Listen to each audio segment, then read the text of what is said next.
Hər vaxtınız xeyir olsun, dəyərli müdavimlər və müəllimlər. Mən tarix və kurikulum müəllimi Təxminə Hüseynova.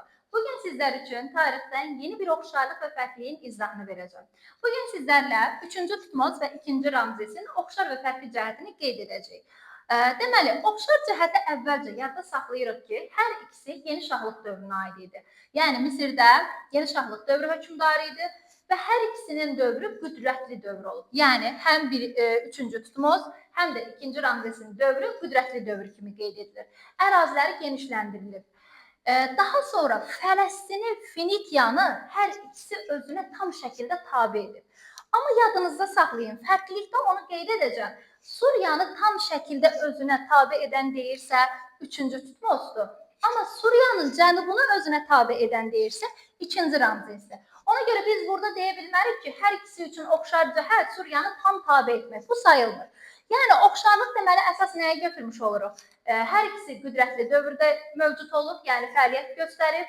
Hər ikisinin dövründə Fələstin və Finikiya tam şəkildə tabe edilib. Bəs əsas fərqli cəhətlər nədir? Yadınızda saxlayın ki, 3-cü Tutmoz Suriyanı tam şəkildə özünə tabe edib. Suriyanı tam şəkildə tabe etməsi qədim dövrün Napoleona adlanır. Bunu da yadda saxlayın.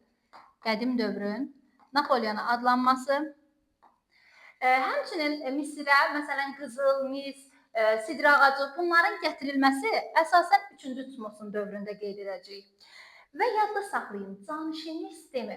Bizə sual verilsə ki, Misirdə canişinlik sistemini ön Asiyada ilk dəfə biz harada öyrənmiş olduq? Biz 3-cü Tutmozdan öyrənmiş olduq. Ona görə canişinlik sistemi deyirsə, ilk dəfə, baxın burada qarışdırmayın, həm 2-ci Ramzesin dövründə, həm də 3-cü Tutmozun dövründə canişinlik sistemi olub. Amma sizə sual verilsə ki, ilk dəfə canişinlik sistemi hansının dövründə olur? O zaman 3-cü Tutmoz götürəcəyik. Qədim dünyanın Napoleonu kim adlanırdı? 3-cü Tutmoz adlanırdı. Və yadda saxlayırıq ki, Suriyanı tam şəkildə özünə hansı tabe etmiş oldu? 3-cü Tutmoz tabe etdi. Bəs yaxşı, 2-ci Ramzesin fərqləndirən cəhət nədir? Hitlərlə mübarizə aparması. Yadınızda saxlayın ki, Hitlərlə mübarizə apararaq. Birinci döyüşdə məğlub olur, birinci müharibədə. Amma ikincində isə qalib gəlir. Sadəcə olaraq biz bunu tam qələbə olaraq götürmürük, qeyd etmirik. Və yadda saxlayırıq Hitlərlə mübarizəni fərqli. Sonra nəyə diqqət edəcəyik? Baxın, bizə sual verilsə ki, Misirin sonuncu qüdrətli hökmdarı. Sonuncu qüdrətli hökmdarı deyirsə, sonuncu qüdrətli. Biz bu zaman götürmüş olacağıq 2-ci Ramzes. Və Suriyanın cənubunu tabe edib. Baxın, cənub hissəsini tabe edib. Çünki Hitlərlə mübarizə aparıb, Hitler Suriyanın şimalını ələ keçirib, Misir isə, yəni 2-ci Ramzesin dövründə cənubunu ələ keçirib. Bu formada fərqləndirə bilərsiniz.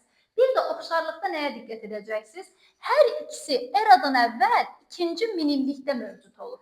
Yəni həm 3-cü Tutmoz, həm də 2-ci Ramzes eradan əvvəl 2-ci minillikdə Misirdə hakimiyyətdə olublar. Bəli, dəyərli müdavimlər, əgər siz də mövzuları asan və təhlilli formada öyrənmək istəyirsinizsə, sıfırdan başlayan əyani və onlayn tarix qruplarımıza qeydiyyatdan keçə bilərsiniz. Və qeyd edim ki, hal-hazırda qeydiyyatdan keçdiyiniz təqdirdə 50% endirimli ödənişlə dərslərimizə qoşula bilərsiniz. Dərslərimiz haqqında ətraflı məlumat almaq üçün aşağıda qeyd edilən nömrə ilə əlaqə saxlaya bilərsiniz.